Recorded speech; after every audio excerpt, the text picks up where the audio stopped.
My uncles were singing on a show called Bandstand, 1953. But how many of you remember who the original host of Bandstand was?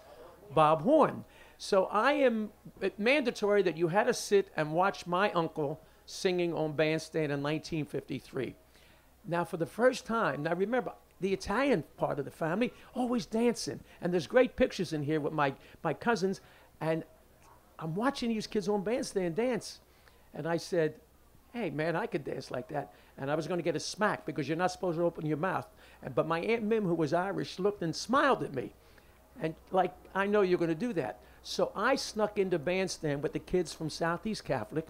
Went into Bandstand. I was 13. You had to be 14. But we went through the back end where the crew would go in, and we snuck into the studio. I got into a dance contest. I won the dance contest. So I'm now on Bandstand, and I'm like a celebrity in South Philly. I win another dance contest. Bob Horn comes to me with Tony Mamarella, who was the producer, and says, no more dance contest. You're winning all the dance contests.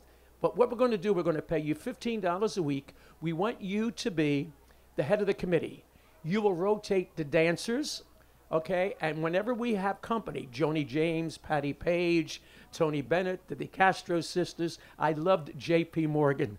You remember J.P. Morgan? Danger, heartbreak ahead. So one of my duties was to make sure that the guest star was there. So I'm jitterbugging, and then there's this little guy who's going to be a guest. So I get off the dance floor, and I say to this little guy, look, now, when Bob Horn says you have company, you have to go right out there. He says, man, where did you learn how to dance like that? I said, everybody in South Philadelphia dances like that. He said, man, you look like a white me. I said, I don't think so. It was Sammy Davis Jr. So we became friends.